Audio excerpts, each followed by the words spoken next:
Adam. We've got to start episode 4 with a moan because we've had a complaint.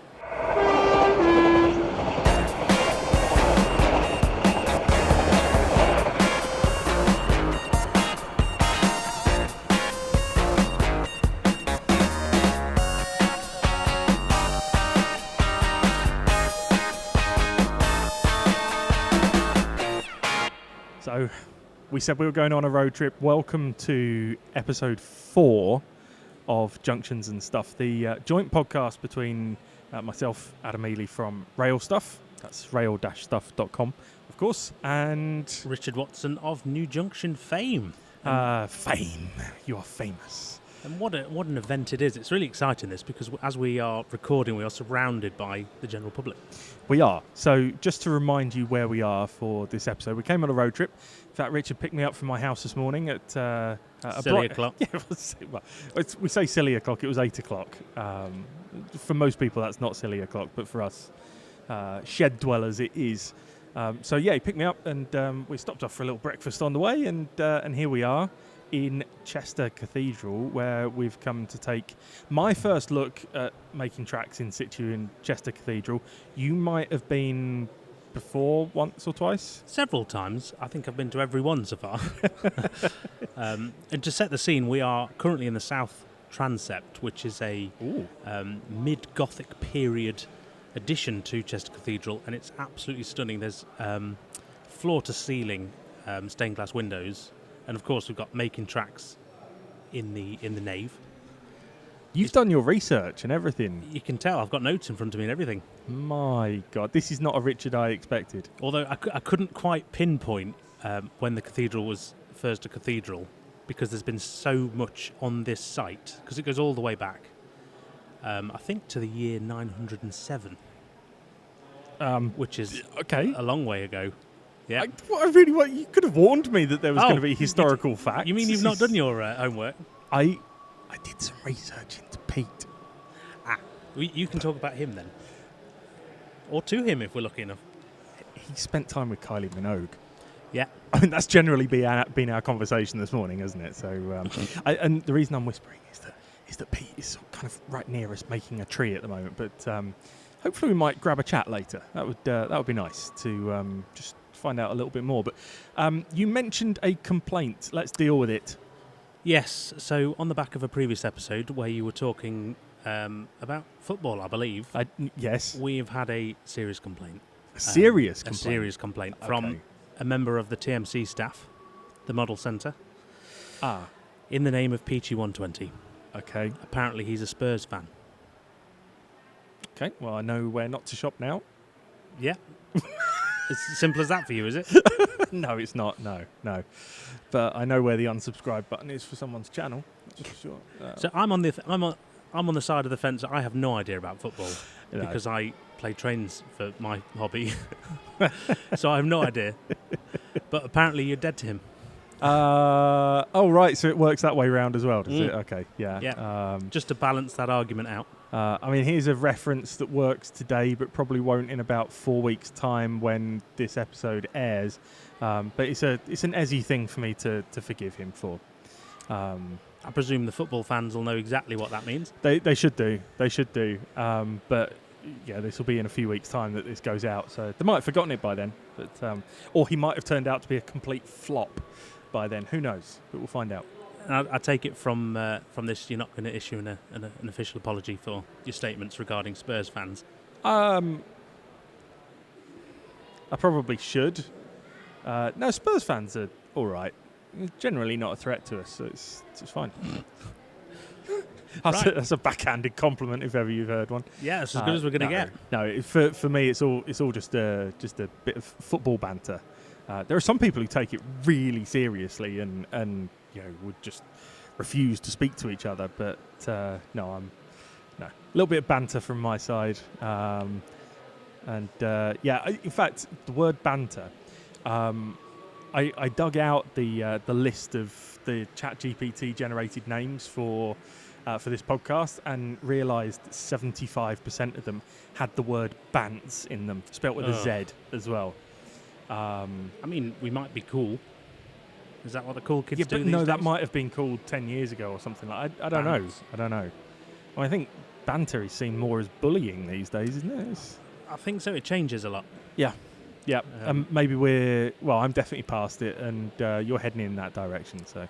And I think going back to Peachy, I think he's just got something to prove. I mean, he's not a fan of double O gauge because he's TT 120. Someone's got to be. So yeah. And he's a Spurs fan. So someone's got to be. Supporting the underdogs, could we say?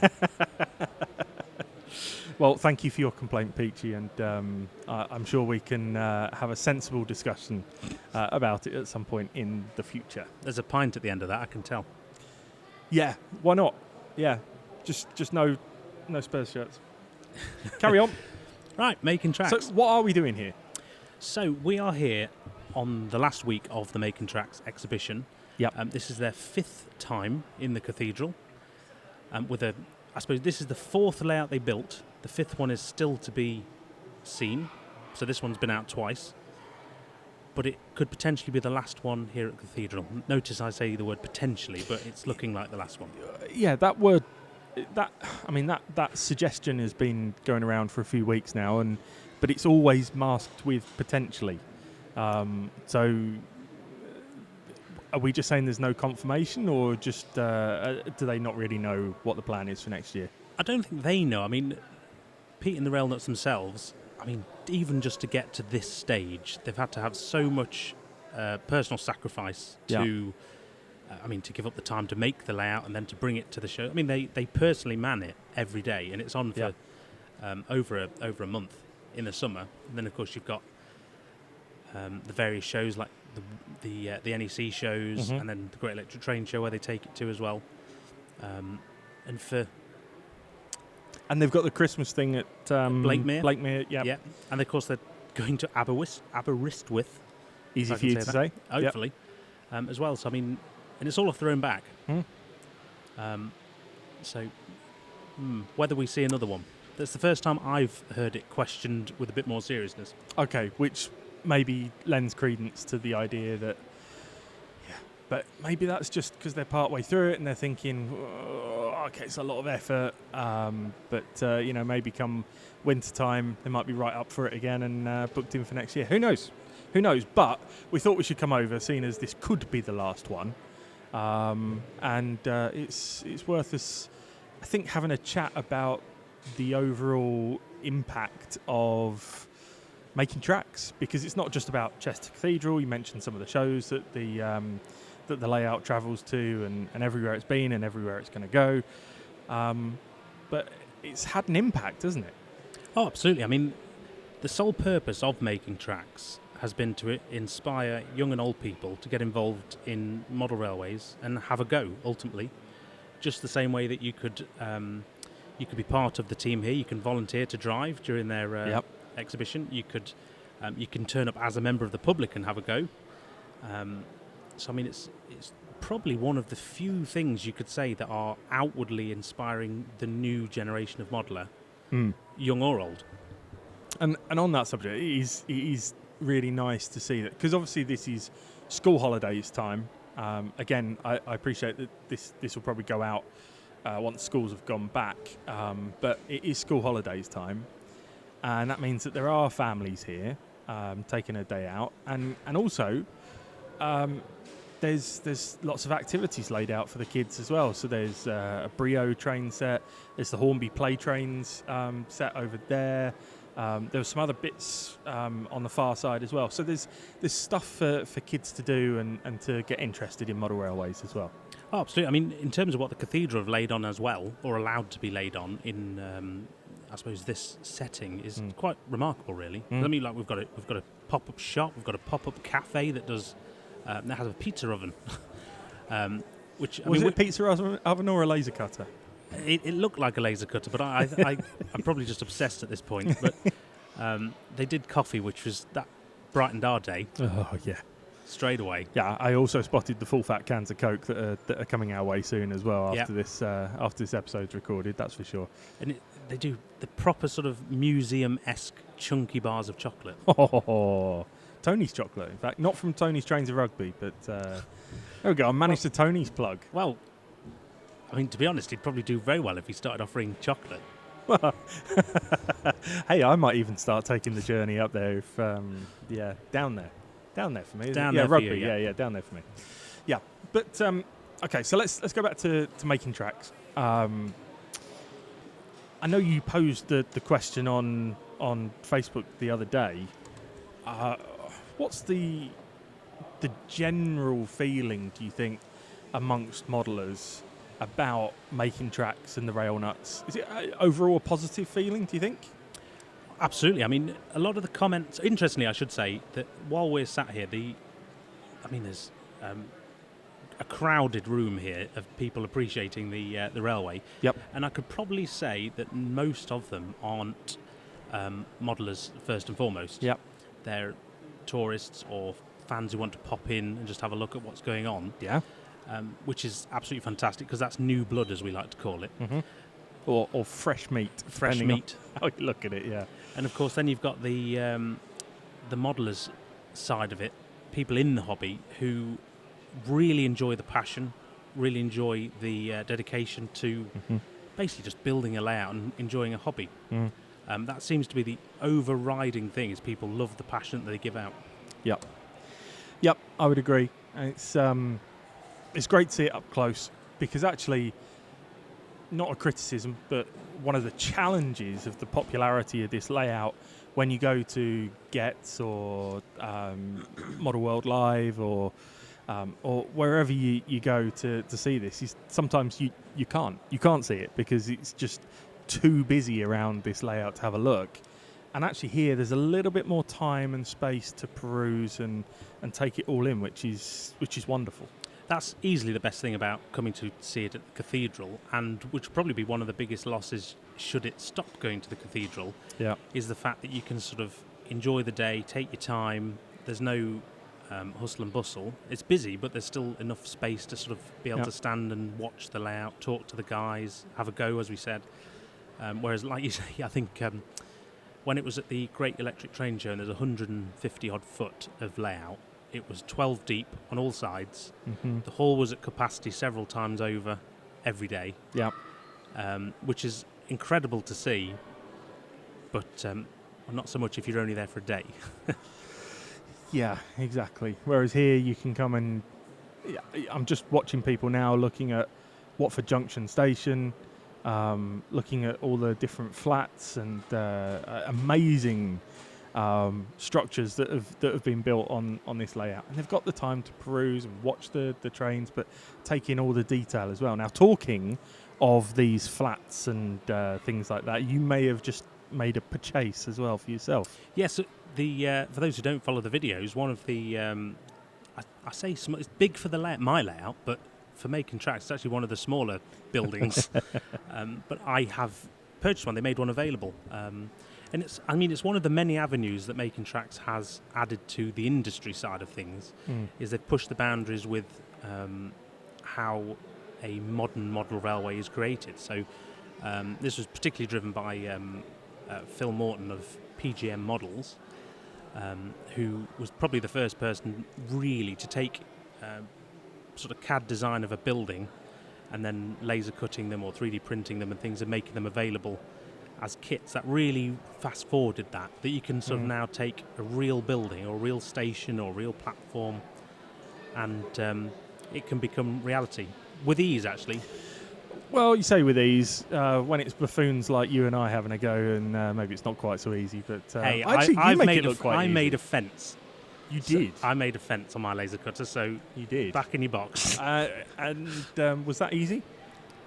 It took a few goes, but I did actually have to call Phil. I was going to say, did you get help from Phil? Yes, yeah. I think you did. So, but I have a working fence. Yes, you do. Well, in fact, I'm about to take them all off of you. But what were the kind of reactions you got from the comments of people on Facebook when you posed the question about what's been the impact of Making Tracks and the Railnuts? I think, was that the wording? Yeah, so I think like I said, the biggest one is people are really addicted to the enthusiasm. There's lots of people here who've seen it at Getz or had a chat with the team and things like that, and I think that just brings the whole thing further closer to people. Yep. which is great. But that seems to be generally the across-the-board feeling, actually. I know a lot of people probably would have struggled to see it if they've gone to see it at the Gets or the Walleys or things like that in the world, but it's the trade-off of being popular. Good thing about Gets is what you want to do is come up to Balcony 1 this year and come and see your favourite traders. So all three in a row will be Wagon Yard, Rail Stuff and JS Models. Thank you for that. So the three of us will be all in a row, and the view from Balcony 1 down over the top of Making Tracks is always superb. So come and buy some stuff from Rail Stuff, and I might even let you come round the back of my stand so you can have a proper look at... Oh, you're backed onto the balcony? Yeah. The actual I hope view? So. I normally am, yeah. See, living the dream. You could sell like priority seating. I could. You could have a viewing area. I could. I might have to extend the size of my stand again. So I've already extended it for this year. In fact, it's going to be my biggest Get stand this year. Wow. Yeah, and that's what the bank balance says as well. Talking of a nice view for Making Tracks, believe it or not, I'm going to show Adam something now. If you look further up in the nave here, you can actually see a high balcony that goes the whole way around the cathedral. Oh, yeah. And you can do a rooftop tour for a couple of quid, and that not only goes around the insides of the various transcripts and naves, but also outside as well, up the towers and whatnot. And you get a really, really good view of the Making Tracks layout. I like it when Richard does his research. This is good. Shameless plug. Not on commission for the cathedral. No, but if there is ever to be a season 2 of Junctions and stuff, then Research Richard can come again, I think. Don't put that pressure on me. The facts may not be right. That's the problem. You now have a new name as well, Research Richard. You're like... I've been called worse. I was going to say you're like Stato, but you wouldn't know that because it's a football reference. So let's move on. In fact, before we take a look at the individual comments of those that replied to your post on socials, should we go for a little wander around Making Tracks itself and see if there's somebody we can chat to? We'll see who's here. So, funnily enough, we found Pete Waterman of Making Tracks fame. That's it. Yeah, that's the only reason why people know Pete, right? Yeah. That's it, yeah. So, Pete, we've been talking about, obviously, the positives that the layouts had, or the several variants of the layouts had on the industry and with the public. Why did you do it, or what brought Making Tracks to the forefront back in Making Tracks 1? The church, the cathedral, had a exhibition of Lego, and it'd been hugely successful. And so the dean, who's from a railway family, wanted to follow it for the 200th anniversary of Thomas Brassey, of course. And he brought the company in to do it, and then brought me in to give me some advice. And it's one of them foolish things you should never say to a dean. Well, I wouldn't do it like that, because you find out that you're doing it. But of course, COVID hit. So from the original idea, which was really just a little layout that people could play with, thinking about it, I sort of said to the dean, well, got to be special. It's in a big cathedral. It's a beautiful place. So we need to do something different. So I came up with the idea, and the dean liked the idea of actually building a piece of the West Coast main line. And the original intention was not to get the kids to run it, but it was just to do a modern piece of modelling, really, with the catenary. And they wanted Keffin Viaduct, which gave us a bit of a problem, but we put it in. And the first day we were in here and we opened, it became very clear to us that this wasn't a model railway exhibition. So the first thing we did, we took away the barriers and we gave the controllers to the kids and let them play with it. And instantly we saw that it was different. That instead of saying, don't touch, we didn't care. It was like, okay, if you break it, we'll fix it. And I mean, the fact that we got through that first year with the Zemo controllers, how they actually stood up, I don't know. I think they actually gave up at about 3:30 on the final Saturday. I mean, literally, they did give up the ghost. They sort of said, you must be joking. Enough's enough now. We've been broken enough times. And how many kids would you say you've had running the layout since Making Tracks 1? Oh, that's a good question. Hit me with some my God. facts. Oh, Come on, that's a good Richard, were you question. expecting him to keep a tally Yeah. all the way through? No, that's a good question, actually. Thank you. It's There, about- see? Yes, it's about 700 a week. Wow. So we've now done 5 6s. What's 5 6s? 35? 6 yes. 5s Yes. are 35. Yep. So Thank you, Adam. 35 times 7, roughly. What's that? 735s. I'm looking at Adam. A lot. Where's my A lot. calculator? Yeah. Modern people. I But mean, no, I'm the retailer here, and I don't know how to do my numbers. That's good, isn't it? Yeah. that was fantastic. Hang on a minute. Oh, come on, boys. Come on, boys. Pete's getting his calculator out. I know. 7 It's modern times man for you. 35 equals 245 days, right? Times 700 equals 171,500. That don't sound right, does it? No, that sounds a lot. It was a lot anyway. It was a lot. So it's definitely 700 kids a week. So it's if it's 5 years, call it 5 weeks. It's 25 times. Oh, that's 700. right. So I think you got to 245 days, and Yes, then yes. you've done 700. It's just, Yeah. yeah, 700 a week. 700 Yes. kids a day would be. Yeah, 700 kids Interesting. a day would be. Yeah. Yeah. Yeah. I can't handle 2 a day. I can't handle one. That's why I'm here today. So Yeah. So I mean, it's been. I mean, and this year, it's particularly interesting. And it's you can put all sorts of things down to it, but the one thing I can take out of this year is if anybody thinks this hobby's dead, they should have been here this year. Yeah. Because this year's been outstanding. We're 5,000 people up on our busiest year, so that means this is the most successful of all the Making Tracks.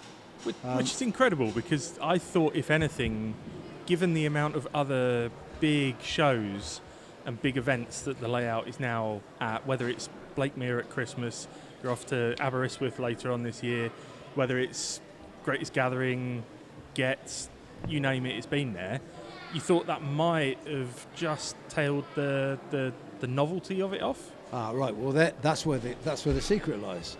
So we never take the same layout ever twice. It's never ever the same. So from day one, every time we take it out, it changes every year. We improve it. So obviously, this is the first year we've shown in this cathedral 71 feet. That's the biggest it's ever been. Last year, people came in, they saw 64 feet, and they saw us building the flats. Now they've come in, and it's a whole different layout. And in fact, the Dean didn't even know it was the same layout, but with 8 extra feet. And that's the secret, that people know that they come, it's not going to be the same as it was. The stock gets updated regularly, and so people that have driven it last year, they'll be driving different stuff this year. So it's constantly on the move. I think that's the reason. But it has shocked me this year, particularly with the Greatest Gathering, because I thought that might kill us. And if anything, that's done the opposite. It's brought more people in because they saw us at Derby with Milton Keynes. This is obviously Watford, and they've gone, wow, we like Milton Keynes, let's go and have a look at Watford. Now, there's a phrase I didn't expect to ever hear anyone say. I like Milton Keynes, so let's go see Watford. Well, I think Milton Keynes is I do. I think Milton Keynes is a great layout. I Yep. don't mean our layout. I mean the real thing. Yeah. I think it's an amazing piece of architecture. I think that's what our modelling of it works. It feels buildings are fantastic, and they capture the whole essence of the place. But what people do is, which is what I guess Making Tracks is all about, they come and say, I sat on that bench this morning. Oh, I know. My uncle lives in that house just there. And we're probably one of the only layouts that is so big that you can get that comment. I mean, there are fantastic models out there, but they're not based on any reality. And they're brilliant because they are not based on reality. They're just brilliant models. Like yours, for instance. New Junction, it works as a model. It Shameless plug. No, but it works as a model. So therefore it's good because it's a model. Where we didn't want to do, we didn't want a model railway show, because there's plenty of those. We wanted to do something, totally different. One comment we get a lot of is that you're, between yourself and the rest of the Railnuts, is the passion and enthusiasm you have for not only making tracks but the hobby. Where do you think that comes from? We love it. I don't. I mean, to say you're all driven would be an understatement. Well, I think that it's very interesting. Let's go back to when we first came into the church. That first meeting with the dean, and I sort of he'd had this Lego exhibition, and I'm too old to understand Lego. Right? My grandchildren love Lego, but I never get it because never got Meccano personally. Give me my Hornby train set, I got it, but I didn't get all them cogs and nuts and bolts. It was like, I don't understand all this. Don't look like real things. That don't look like a crane to me. My castle class looks like a castle to me. So when I came and that first day and we opened, when we gave the kids the controllers, I instantly recognised my autism as a kid, and I thought, well, I was obviously autistic.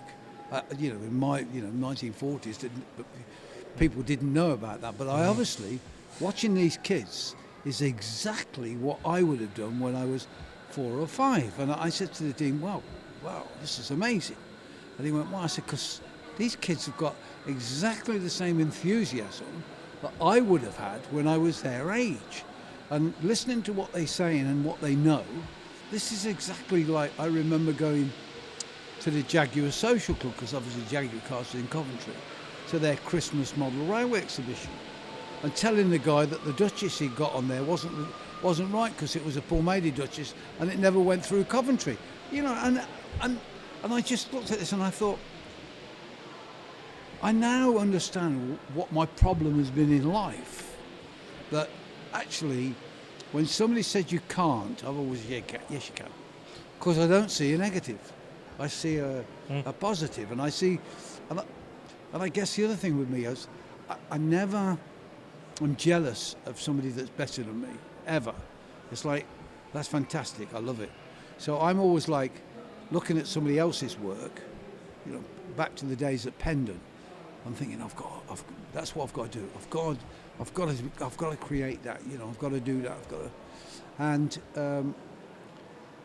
so then you sort of work out that you meet people like Phil, and Phil is he's off the scale of talent. So you think, if I sort of get this guy to work with me and we can get a vision that's different, because he's got the skill, he can probably push it even further than we've ever thought of. I mean, these modern flats at Watford are so complicated. I mean, they're brilliant to build, but they do task your skill. Well, Wish someone told me that before I bought one. Yeah. They do though, don't they? Absolutely, yeah. Yeah, I really mean, good. Yeah, they're not for beginners, but not everything should be for beginners. Once you put one of Phil's brilliant buildings together, one of these block of flats, you just go, wow, this is amazing. And you're bit. You've got the bug. You want to do more and more. And that was like going back to the late 60s, early 70s with Pendle. When I saw that viaduct, it was like, wow, I've got to have a viaduct. Now, there was no way there was a viaduct at Leamington Spa, by the way, but I made the same idea because the railway is elevated on brick arches. So it was, I can't do viaducts, but I can do bridges and viaducts. I've got to ask you about your passion specifically, and I know this isn't just about you, it's about the Railnuts and the whole group, but let's face it, you've had a pretty successful career, a pretty successful life, but yet here you are on a Tuesday, sat here next to a model railway making trees. I see a couple of years ago at Getz, I was up on the balcony still packing away my gear. I look down and there you are, still on your hands and knees with the rest of the guys packing stuff away. A lot of people in your position could just go, okay, these people just do it, and I'll. What drives you to be here on a Tuesday sitting making a tree? Because I'm part of a team. Yeah, it's about teamwork for me. All my life, I've been very successful in business. I've run £1 million a day businesses because I've got great teams. You can't do that on your own. Yeah. So if you're not prepared to, I always said when I first built my first big studios, there's nothing I won't do that I won't ask somebody else to do. Yep. So if the toilets needed cleaning, I will clean them. And everybody went, what? I went, if the toilets need cleaning, I will clean them. But you're the boss. No. We're all bosses. We're all working together. We're part of a team. Yep. And if you're doing that, and I can do this to help you out, I'll do it.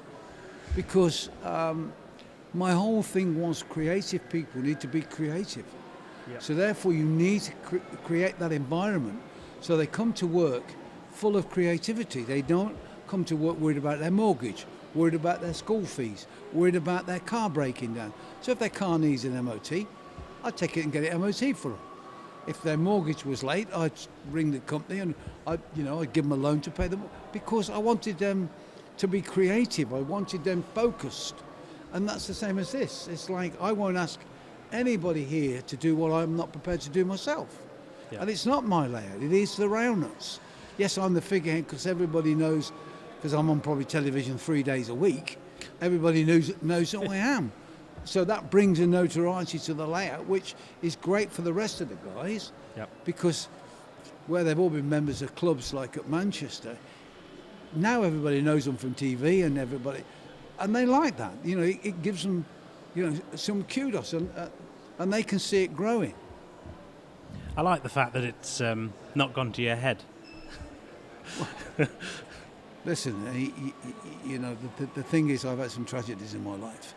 And you cannot always, I don't care what anybody says. I've had a charmed life, and I mean, an amazing life.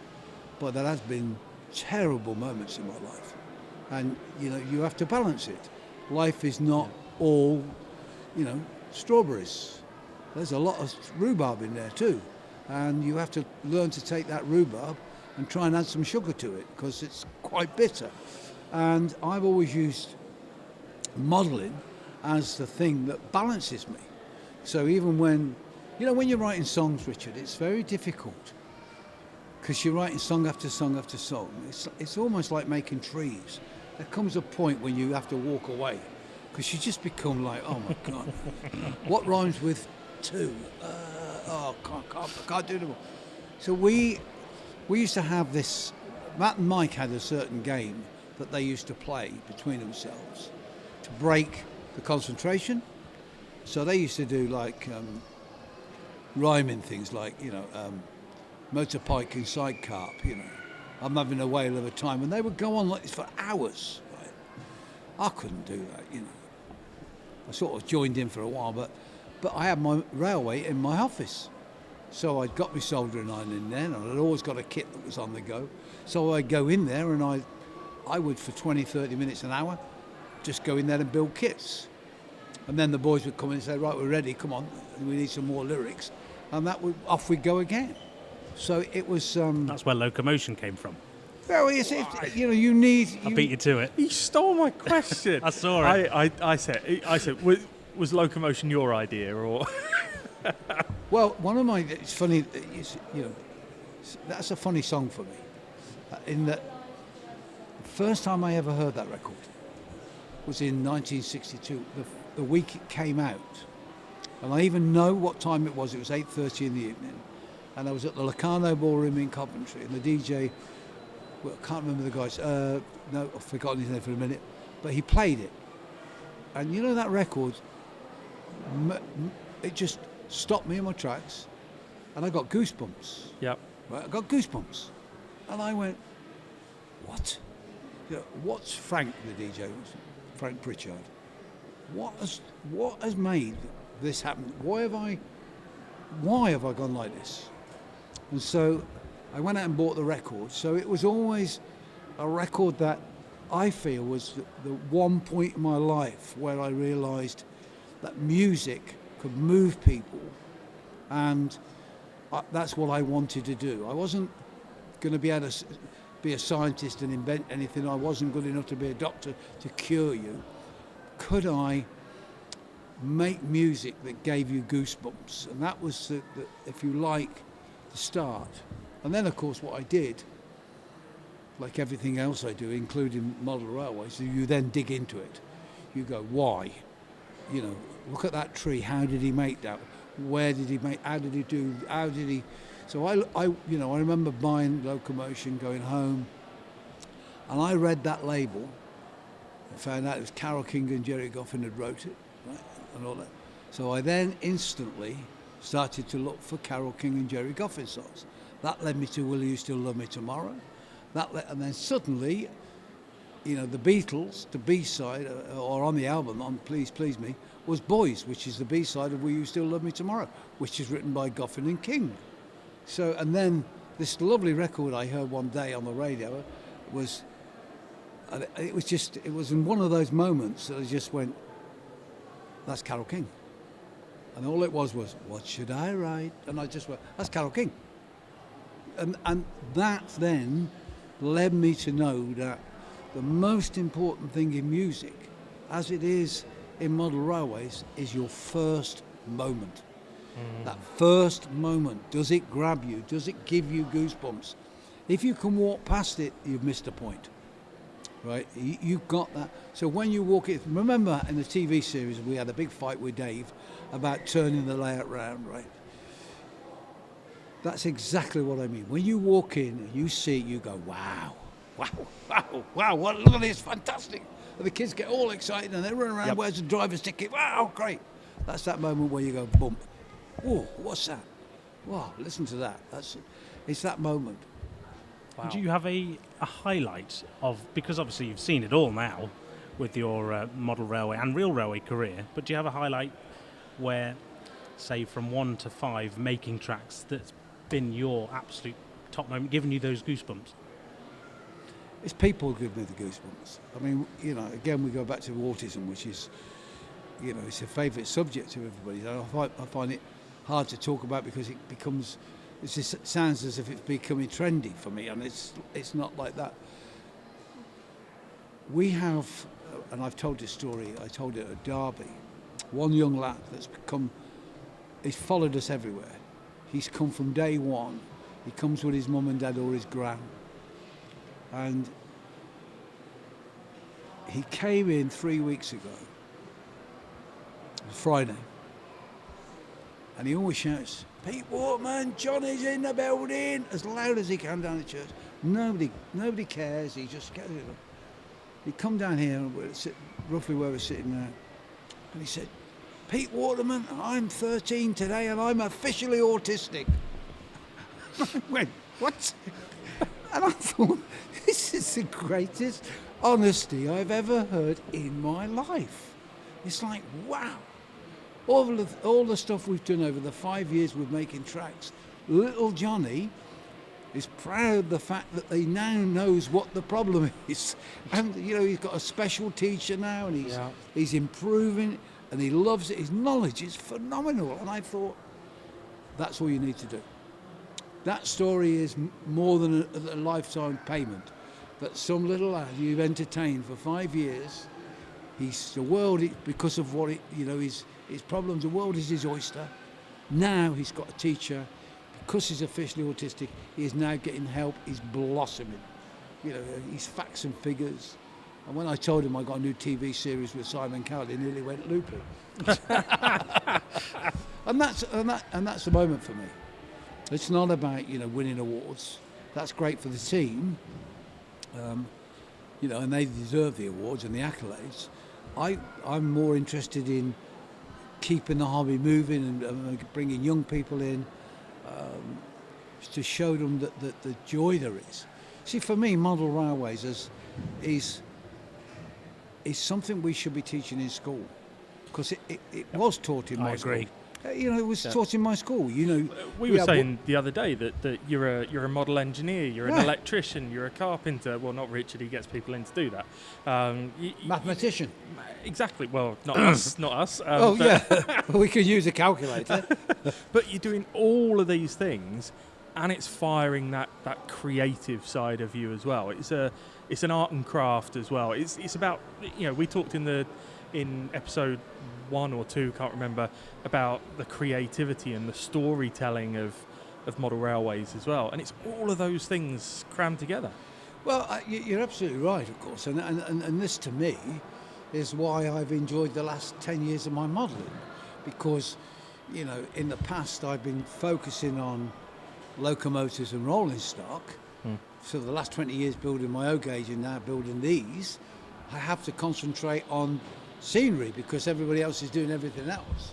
And suddenly I've become a painter. You know, I'm watching programs on painting, and suddenly you're realizing how wonderful painting is.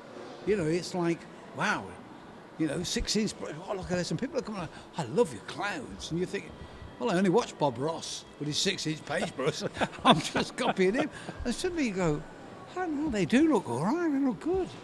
Actually, you know, I was pessimistic when I started this with Dave in the yard, because you've got to remember this is 64 feet or 71 feet. You've got to do it all in one. You can't do it in bits or the sky would look totally wrong. So it's like when you put them all in the yard, you know, in the yard, and we've got 71, 64 feet of backboards, and you've got a paintbrush in your hand. it certainly is, you know. Of course, it's like painting a Berlin Wall, isn't it? It's never got a finish. And you're walking down, of course, it's drying because you're out in the open, so the sun's drying the paint, and you're trying to get the fantastic. But you know, and that's what I'm saying. You've got to have an artistic eye, and modelling gives you that artistic eye. You look at things, you know, and I was just telling a lady here now, on Saturday I went down to London because it was the last rehearsal of my new show, and so I went down on the train and I didn't buy a paper. So, I'm sitting there and looking out the window. I love looking out the window, but I do like doing a couple of Sudoku to keep the brain alive in the morning, but I didn't on Saturday, so I'm looking out the window and I'm thinking, I've not got the tree right there. Oh, that group of trees. Oh, look at that group of trees. I should be modelling that group of trees. And I came back more enthusiastic about trees than when I started. Right? So the minute I did it, straight into the barn, got the copper wire, started building trees. My son said, Dad, have you built enough trees? I went, you've never built enough trees. God is still building them, and till they put me in one, I'm going to keep building. There's no such thing as a perfect tree either, is there? It's just it's a constant battle, trees. Well, a lady just said to me, because I'm building a 120-foot tree at the minute, so that's 5 centimetres, which is 500 mil. Oh, I thought you meant it's your next project. You're building a 120-foot model tree. No, that's what I'm doing. But at scale. Scale. Yeah, Richard, please. Calm down. Please, calm down. It took me 300 years to build that, mate. So you look at it and you think, right, I've got to do this. And I built it, and then I wasn't happy with it. Because again, I was trying to come up with new methods of building to speed it up. And the bottom line is you learn, it takes 7 hours, and you can't shortcut it. Because if you try and shortcut it, and you look at it, it don't look like a tree anymore. You know, so it's that. And I am impatient. I do like doing things fast. But, you know, you learn in life there are certain things that you cannot do fast. There's one way of doing it, and that's the only way. You know, so, again, that's discipline. That makes me sit down, and just enjoy what I do. I love the lengths you can go to in different tangents in the hobby when building a model railway. It's not all trains, but like you and the trees. Well, I mean, for instance, you know, we never mention the leaves. It takes me, at least 2 weeks to make the leaves, because I have, you've seen them in my workshop. I've got bowls full of sawdust that I dye 5 different greens, and I leave it a week for the sawdust to soak up the green. I then have to dry that in an air dryer. I then have to put that in coffee grinders. And as you know, in my workshop, I've got big sweet jars full of different colours. But that, to me, is as important as actually twisting the wire to make the tree, because you're looking at the colours and you're thinking, bit light, bit dark. And of course, if the sun's not on that part of the tree, it's obviously going to be a darker green, right? So you again, I've learned all this off the web where you watch painters, doing the trees, and there's no way I can paint like that, but you can get the idea of the dark and light shades, where the light hits a tree. And again, it's just, You spend hours researching it. What next for the Railnuts? I think the biggest challenge is next. The biggest challenge is Bushy to Wembley Central. That's the biggest challenge we've faced because it's enormous. Yeah. Because it's the first time we've built an urban railway, really. Because we can't just build the 2 hotels that are on the top of Wembley and the station that's at Bushy, because once you get to the Great Central Bridge, you start to get houses, both sides. So we've never done that. So, I'm already working out that this layout's going to look very different. We certainly, I don't believe, can go down the fill route of doing the way we did the flats at Watford. These buildings are far too complicated. They would take Phil probably 60, 70 hours, which is just not on because he's got business to run. He's got nothing else, has he? Yeah, So Priorities. Apart from helping you out. But then again, you see, that's the point. You then come back to you. You come back to what he's teaching you and say, Phil, what you're teaching Richard is exactly what where you've got to think about Wembley. You can't think about Wembley in the same way as you thought about Watford because it'll never get finished. But if you think of the way that you're teaching Richard to do things, he's keeping it simple because he's learning, but he'll end up, I've seen it, he ends up looking absolutely perfect because he's kept it simple. It's annoying, isn't it? Some people just have that talent. Yeah, they do. Yeah, but it's the old KISS principle. Yep. Keep it simple, stupid. Yep. Can't make it difficult. When you say Wembley, is there going to be a Wembley Stadium? No, stop it. The idea is, as you know, we like to disappear into the dark so we don't have too many corners on the layout. And the idea is that will be the end straight into the fiddle yard. Right, yeah. Because it's a perfect end, the same as road cutting was of course, a bit. Yep. So that was the whole thing from day one, was don't have corners on the layout if you can help them. And if you have a corner, make it a feature like road. So that's always, and we put road in because Phil and I thought we'd done too many tunnels and we wanted something different. So it's a natural end. And the big question we should ask while we've got the horse's mouth in front of us, literally, Yes. Will we see the layout at Chester again? No, this is it. Unfortunately, this is the last time. And the main reason is, I think we touched on this earlier, we've done it. We've been here for 5 years. We could bring Wembley next year, but as I said, it's going to be a huge build. But I think we've got to understand the makeup of making tracks. Most of us now are over 80 years old, and that comes with certain problems. Health is an issue now. For most of us, we find it difficult to bend down or get up from being on the floor.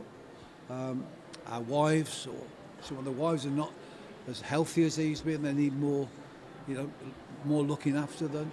And we're here 6 weeks. 6 weeks a lot. Is a big commitment. Now the volunteers. I take my hat off to the volunteers because this doesn't work without them. I mean, Chris is here nearly every day, and I'm here every. The only day I'm not here is on a Wednesday. But it's the volunteers that make it work. So you say to yourself, we can't put that burden every year onto the Railnuts themselves because they don't want to do 6 weeks. They quite like doing Getz, or they quite like doing Blakemere. But even at Blakemere, which is only 2 weeks, and it's my local, it's our local show, we'll only see them 3 or 4 times. Yeah. Because they've got grandchildren, they've got other things to do. It's a busy time of year, isn't it? Yeah, exactly. So this has to be the last year because I cannot put the pressure on the lads to do another year here. So next year we're going to Scotland for the first time. So that's the boys. That's what they wanted to do. They all wanted to go to the SEC. So you're doing Model Rail Scotland? Yes. Fantastic. I'll see you there. Yeah, so that was, the boys wanted that. It's a fantastic show. It really Yeah, is. so all the boys Really voted to go to the SEC. So I said, great, if that's what you want. So we'll go to there and we'll go to the NEC. And we're hoping, if we can, and again, don't hold me to this, but we're hoping that we can get every layout together this time to get to 218 feet in a straight line. Wow. Yeah, so by going to Aberystwyth the week after next, we're able to test the electronics. Because at 218 feet you are pushing, Yeah. well, it's not 200, because it's 436 feet in reality, because it's all the way round. You know, so you're pushing the barrier of your knowledge. So you know, Aberystwyth was always the place where they've given us a week to test everything out. Because without that, we couldn't do it. Because I couldn't go through the NEC when we broke the world record. I couldn't do that again. I mean, that was The whole thing in, what, 3 days, was it? 4 days? Forget that. I mean, that was... Phew, I look back on that in my life, and that's one moment I'll want to forget. But I tell you. That's why you all aged. Phew, did we age and all? I mean, that was horrendous. That was horrendous. I mean, why we put ourselves through that? That's, you know, we put ourselves through that because it was a television program, but you would never do that again. I don't ever recommend anybody try and ever go down and put that much pressure on themselves. Well, I have to say, as being involved slightly on the outside since Making Tracks 1, or being around you all, it's been an absolute pleasure to be involved with the Chester layout and the Making Tracks. As the hobbyist in me is just goes giddy when I hear the word Making Tracks now. Well, I think, you know, we've created something. It's different. It doesn't challenge model railway guys that want an 8x4 layout with windmills and turntables and coal mines and castles. There's room for everything. We just do it different. We've stuck to what we said. We've not changed that philosophy that we're building a real railway. And it brings people in. And it's great that people do have that 8x4 layout in their garage or in their bedroom. They bring their grandchildren to see something that's bigger. Yep. You know, and it just makes granddad or dad just that little bit cooler. Yep, that's why I took Billy to Greatest Gathering. You know, coolest dad around, I reckon. Well, it's great until they start wanting trains and it costs you a fortune. It's all right. I know somebody who works for a train manufacturer. It's fine. You'll have to let me know who that is. Yeah, I mean the other thing is, you know, you joke there, right? One of our biggest problems in this hobby is us old farts. We are a problem, okay? Because our pensions don't go as far as they used to. So model stuff now is expensive, right? And you hear them all, oh, it's too expensive. All made in China, oh, it's far too expensive. Wasn't like that when I was a kid. It's a load of nonsense. It's nonsense. It's just, the hobby has never been so good as it is now. I've been doing this for 70 years, for God's sake. You look at all the manufacturers there are. Look at the quality that you guys are doing, which is why I don't model rolling stock anymore. Don't need to. You guys are turning out better stuff than I could do. When I got my first train set was in 1953.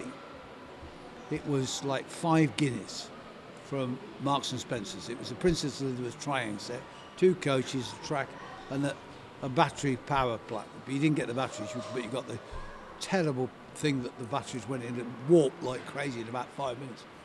That was 5 guineas. That's £5, 5 shillings, right? That's what 5 guineas is. My dad was on £4 a week. Wow. For a 47-hour week. Yep. So that was a week's wages plus. Yep. So he'd had to, you know, pay into a club to get that because there was no way he could go out and buy me that train set. Things he did to keep you quiet, Pete, didn't he? Yeah, absolutely. And he built the board and put it on, you know. And they got a few bushes in there. So it's never been a cheap hobby. But the hobby has never been so good as it is now. Couldn't agree more. If you look at TT, it's phenomenal. Yep. If you look at Code 75 Pico track, it's just unbelievable. And all the laser cut buildings, unreal. I think some of them, you know, need... let me just touch on that little subject. It's my pet subject here. One of the problems with the laser cut buildings is we've got into the etch business. We've gone down the same. I mean, because I've been obviously modelling since we introduced etches, which were we got the idea from the newspaper trade, because that's how they used to do newsprint. So it was great at first. Then everybody sort of learned how to do it, and it took on a life of its own. Nobody cared about the quality of what it was, but it was etch. And we were buying kits that did not go together because there was no engineering principle in it, and it just wasn't right. We're going the same way now with etch buildings and etch stuff. It's great, you can do what you want, but you need to be able to put it together, and you need some thought behind it.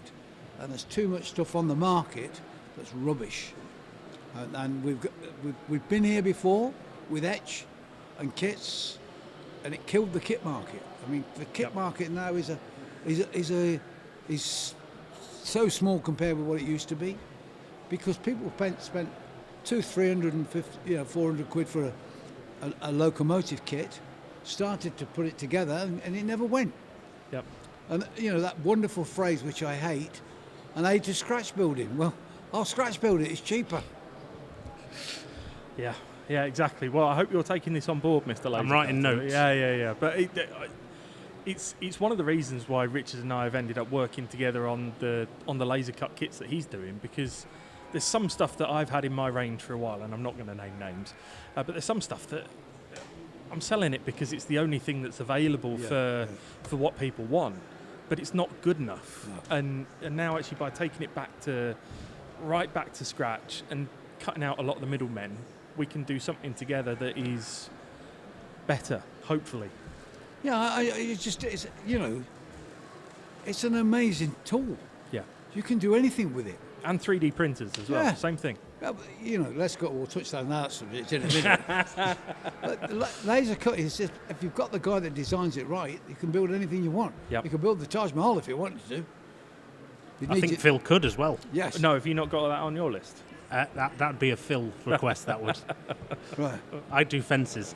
You do fences very well, eventually. But we come on to 3D printing. Now, I've been 3D printing for over 40 years. So I know, everybody thinks it's a modern thing, it's nonsense. Just like the real thing was using 3D printing back in 98, 95. So, you see a machine at 600 quid. Our machine costs £100,000, right? And so all those, just like the real thing, masters were all made on high definition 3D printers that cost a fortune. I mean, the resin was £600 a kilo. I mean, it was high tech stuff. And the cabs on the 47, I never forget, took 7 days to print, right? And if there was a spike in your electricity, we live in the middle of nowhere, that was it. So on the 47 cab, we used 4 kilos of resin, and it took 5 weeks to print the one to make the master. Blimey. Right, and that is of the highest quality. If you come down, as you start to come down the price and the quality, you start to get the marks. And if anybody thinks they're going to print a 3D loco for 600 quid in O gauge, don't bother, lads. Don't bother. Save your time. Go down the pub and have a pint. Well, that sounds like an idea. That sounds like a plan. Look, thank you so much for your time, Pete. It's pleasure. Do you know what? This podcast has all been designed to be a little bit more positive about the hobby, because there is a lot of whinging and moaning and things like that. So it's great to hear the inspiration from your side and the positivity. You just touched a thing there, right? They whinge, right? People that whinge don't do, right? So you hear a whinger, I wouldn't have done it like that. He never bloody did, because he ain't done anything, right?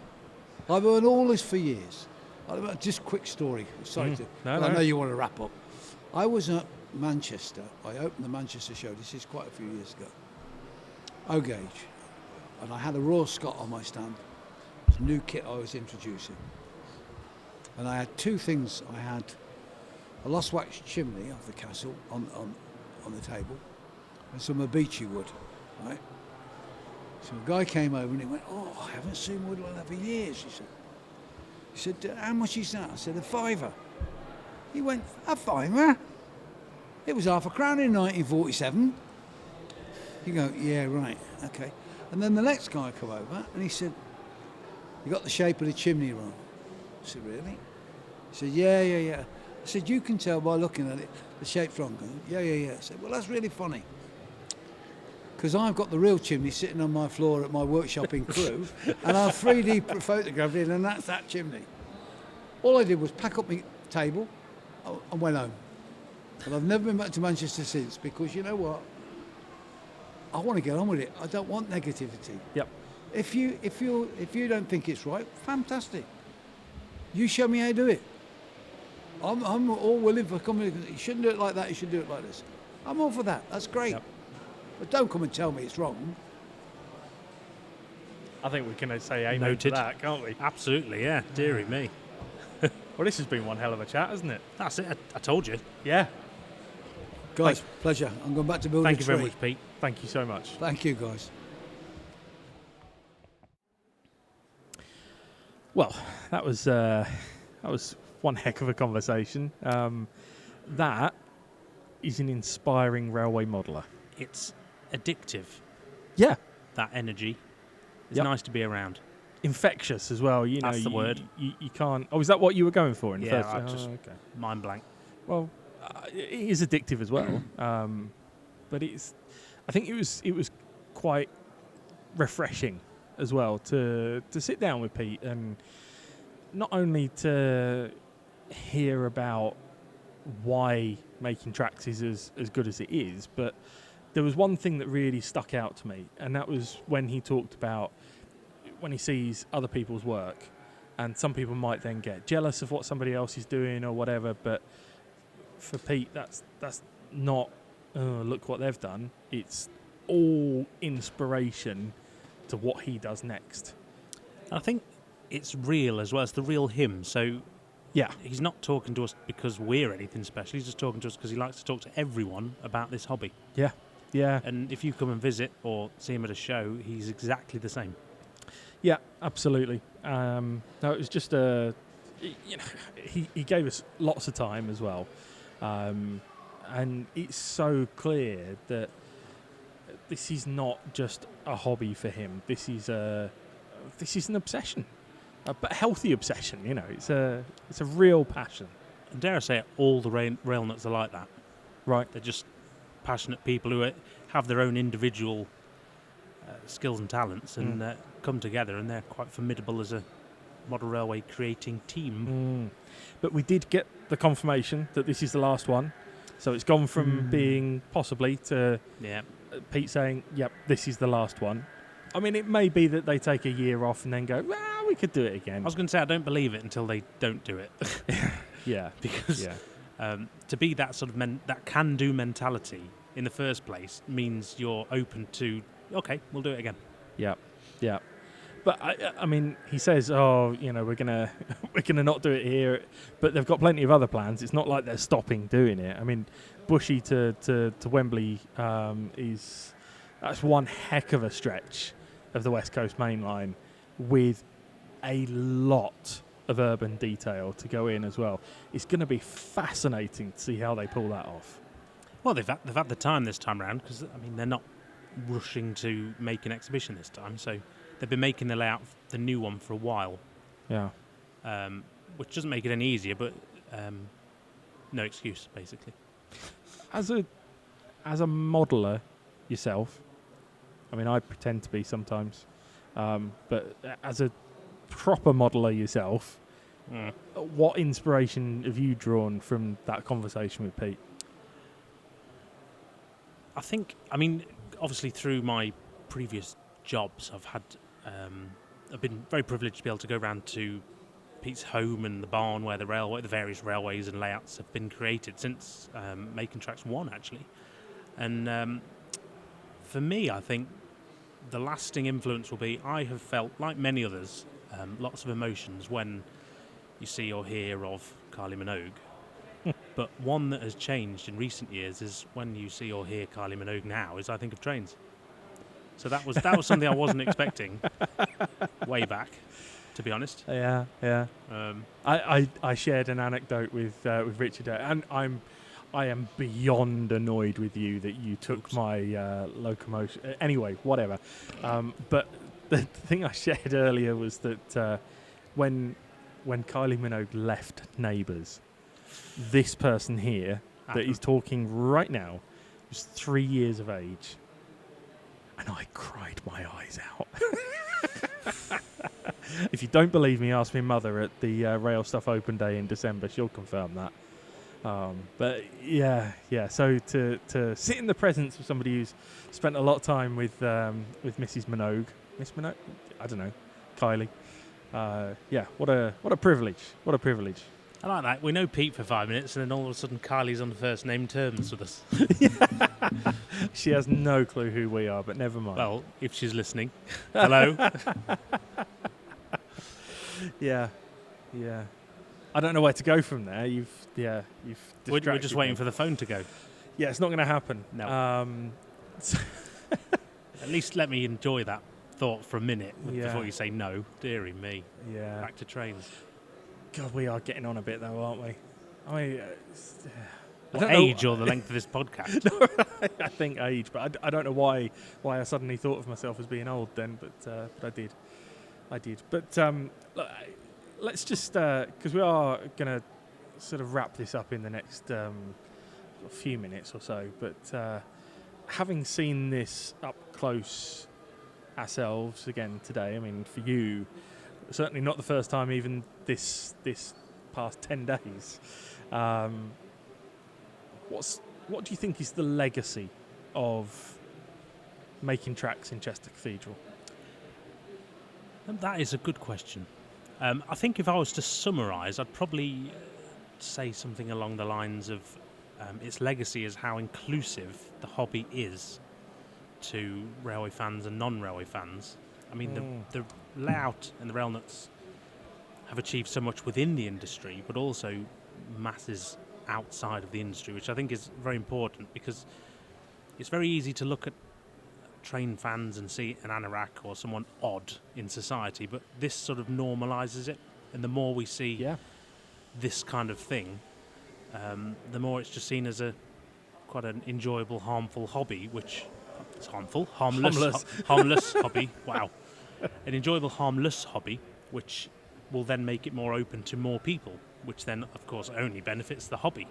It does, and I can only think that this event over the past few years has created countless new enthusiasts for today and for the future as well. Because I often think, kids might have a little dabble in model railways when they're kids, like I did, and then often they'll sort of drift away from it and do other things as they get a bit older. But then often they'll come back to it when they're older and have some disposable income of their own. So the legacy of things like this may not be felt properly for many, many years, but this will have generated countless new railway enthusiasts. Well, absolutely. I mean, all it takes is that one spark, and then you've got a hobbyist for life. And I mean, just as we are now, we're sat still in one corner of the transept here, and we're surrounded by people just all enjoying a day out, enjoying the railway, enjoying the cathedral and the community that all brings. And it's just nice to be in a nice space where everyone's enjoying themselves. We must have already seen a few hundred people through the door. Easily. And the amount of people that are coming in and seeing this and experiencing it is staggering. It's really impressive. So kudos to Pete, kudos to the Railnuts team for doing this every single year. I know it's been invaluable to Chester Cathedral as well. So yeah, fantastic. And look, he's already dropped hints on where we can see the next stage of making tracks into next year as well. So well, I'll be there for sure. And I think as well, their main purpose was to raise the whole model railway hobby on the whole, and I think they've more than achieved that. Oh, without doubt. Without doubt. And this has been a mind-blowing project. And it's not over. No, so absolutely not. There's plenty more to come. Well, they're going to Scotland. They're going to Aberystwyth.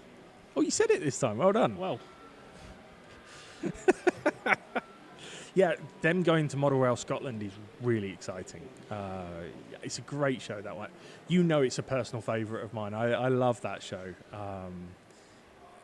So it'll be really exciting to see these guys up there. He didn't say whether that's next year or the year after. I assume it's next year. Yeah. So the next Model Rail Scotland, 2026. Yeah. Yeah, which is a different date next year, don't forget. Yeah, it's slightly later in the year. I think that's because there's a G20 summit in Glasgow on the normal dates. So I think it got pushed back for that. But yeah, I'll be there. In fact, I've booked a bigger stand there as well. Yeah, sorry, the invoice was big, but I've done it. So I can see the bead of sweat going down your forehead. Just the one. That makes a change for me. Yeah.